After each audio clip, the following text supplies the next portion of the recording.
আপনারা দেখতে পাচ্ছেন রেড অলনাইটের উপরে আমরা পিউ গোলজি মাছি মেশিনের সাহায্যে পুরো কাচের মতন চকচক গ্লেজ দেখতেই পাচ্ছেন। ওয়েলকাম ফ্রেন্ডস, আজকে আপনাদের দেখাবো গালা পালিশের উপরে ম্যাশিং সিলার দিয়ে রেড ওয়ালনাট কালার কিভাবে করবেন এবং কালার করতে কি আপনাদের মাল লাগবে সেটা আপনাদের দেখাবো। দেখতে পাচ্ছেন 1 লিটার ম্যাশিং সিলার লাগবে, আর 1 লিটার A1 গোল্ড থিনার লাগবে, আর 300 ml এর রেড অলনাইট লাগবে, আর 50 ml এর ব্ল্যাক ওয়ালনাট লাগবে। এই 4টেকে মেশিন সিলারের সাথে মিশিয়ে আপনাদের রেড অলনাইট করতে হবে মেশিনের সাহায্যে। দেখতে পাচ্ছেন এগুলো কিন্তু সব 100 ml এর, আর এটা আপনাদের 50 ml কিনলে হয়ে যাবে। কিনে মিশিয়ে তারপরে আপনাদের মেশিনের সাহায্যে মারতে হবে। এবার আপনারা দেখুন আমরা কিন্তু মেশিনের সাহায্যে কিন্তু রেড অলনাইট মারছি। এটাকে কিন্তু গালা পলিশ করা ছিল আগে, গালা পলিশটাকে ভালো করে আমরা একটু ঘষে মেজে নিয়ে তারপরেই কিন্তু রেড অলনাইটটা করছি। আর এই নকশাটাই কিন্তু গোল্ডেন কালার হবে। টোটালটাই আমরা ফার্স্টে রেড অলনাইট করে নেব। টোটাল আমরা 2 থেকে 3 কোট মারবো। আগে 2 কোট মেরে দেখবো, যদি কালারটা চলে আসে তাহলে 2 কোটই মারবো, আর যদি না আসে তাহলে 3 কোট মারতে হবে। টোটাল নকশাটা করার পর তারপরে আমরা নকশাটায় গোল্ডেন কালার করব। আপনারা শেষ অবধি দেখুন, গোল্ডেন কালার করে তারপরে কিন্তু আমরা পিউ গোলজি মারবো। আপনারা শেষ অবধি দেখুন খাটটা কেমন পালিশ হয় এবং শাইনিংটা কেমন ওঠে এবং কেমন লাগে খাটটা, সেটা আপনাদের দেখাবো। দেখতে পাচ্ছেন 1 কোট কিন্তু মারা হলো। টোটাল 1 কোট মারা হয়ে গেল। এবার আমরা 2 কোট মারবো। আপনারা দেখুন, দেখতে পাচ্ছেন আমাদের 2 কোট মারলেই কিন্তু হয়ে যাবে। 2 কোট মারলেই কালারটা মোটামুটি চলে আসবে রেড অলনাইট কালার। দেখতে পাচ্ছেন কিভাবে মারা হচ্ছে। আর ম্যাশিং সিলার একটু সাবধানে মারবেন যেন না ঝুলে যায়। ঝুলে গেলে কিন্তু আবার ভালো করে ঘষতে হবে, ঘষে কিন্তু মারতে হবে। তার জন্য ম্যাশিং সিলারটা খুব সাবধানে ম্যাশিংয়ের সাহায্যে মারতে হবে। একবার এক জায়গায় যেন 2-3 কোট যেন না পড়ে, এক জায়গায় যেন সমান কোট পড়ে। সমান কোট পড়লে কি মালটা ঝুলবে না। এই ম্যাশিং সিলারের উপরেই কিন্তু আমরা গোল্ডেন কালারটা করব। গোল্ডেন কালারটা করে নিয়ে তারপরে আমরা পিউ গোলজি মারবো, যে গ্লেজটা মারে লাস্টে ফিনিশিংটা সেটা মারবো। দেখতেই পাচ্ছেন আমাদের কিন্তু প্রায় কমপ্লিটের পর্যায়ে 2 কোট মেরেছি। 2 কোট ফাইনালি আমাদের কমপ্লিট হয়ে গেছে রেড অলনাইট। এবার আমরা গোল্ডেন কালারটা করব। গোল্ডেন কালারটা কীভাবে করব সেটা আপনাদের দেখাচ্ছি।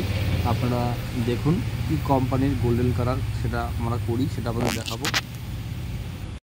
এবার আমরা গোল্ডেন কালার করব। দেখতে পাচ্ছেন এটা হচ্ছে গোল্ডেন কালার।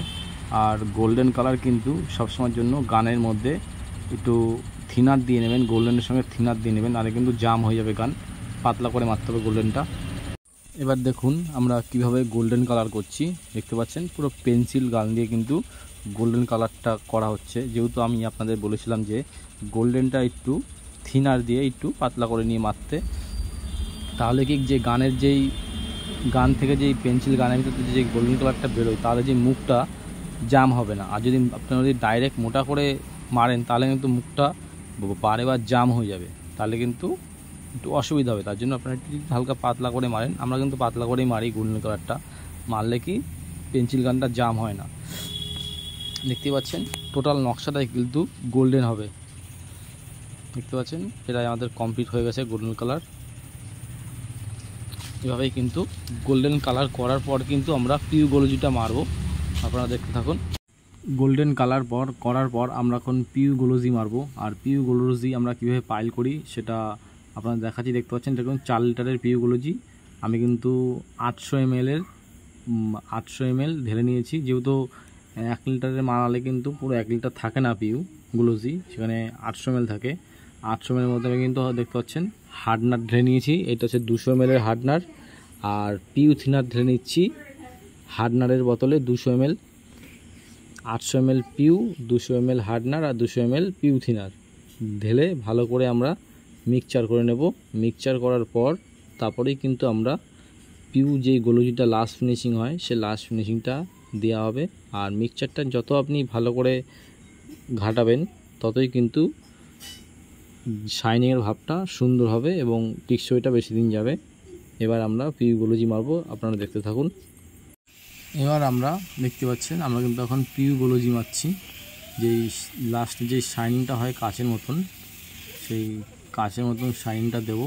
টোটাল আমরা প্লেন জায়গাগুলো আমরা 2 কোট করে মারবো, আর নকশার ভিতরটা আমরা 3 কোট মারবো। আপনারা দেখতে থাকুন কিভাবে মারা হচ্ছে। টোটাল শাইনিংটা আপনারা লাস্টে দেখতে পারবেন কেমন শাইনিং ওঠে। তার জন্য আপনাদের শেষ অবধি দেখতে হবে, ভিডিওটা দেখলেই আপনারা বুঝতে পারবেন। দেখতে পাচ্ছেন এক কোটেই কিন্তু পুরো চকচকে করছে। প্রথম কোটটা সবসময়ের জন্য এরো মারতে হয়। এরো মারলে কি দ্বিতীয়বারের কোটটায় অনেকটা আঁশটা মেকআপ হয়ে যায়। যে কাঠে যে একটা আঁশ ফাঁকা থাকে, সে আঁশটা কিন্তু অনেকটাই মেকআপ হয়ে যায়। তাই জন্য ফার্স্ট কোটটা আপনারা পিউগুলোজিতে এরো মারবেন, তারপরে 2 কোট আপনি লম্বা মারবেন, কোনো ব্যাপার হবে না। দেখতেই পাচ্ছেন। এবার তৃতীয় কোটগুলো কিন্তু দেখতে পাচ্ছেন লম্বা মারা হচ্ছে।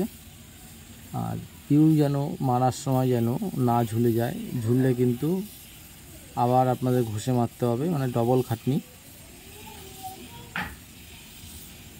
দেখতেই পাচ্ছেন। আপনাদের যদি ভিডিওটা আপনাদের ভালো লেগে থাকে তাহলে অবশ্যই একটা লাইক করবেন এবং কমেন্ট করে জানাবেন পালিশটা কেমন হয়েছে। এবং চ্যানেলে যদি কেউ নতুন হয়ে থাকুন চ্যানেলটা সাবস্ক্রাইব করবেন নিত্য নতুন ভিডিও পাওয়ার জন্য। দেখতেই পাচ্ছেন আমাদের কিন্তু ফাইনালি কমপ্লিট হয়ে গেছে। রেড অল নাইট কালারের মধ্যে গোল্ডেন কালার দেখতে পাচ্ছেন আমাদের কিন্তু কমপ্লিট ফাইনালি।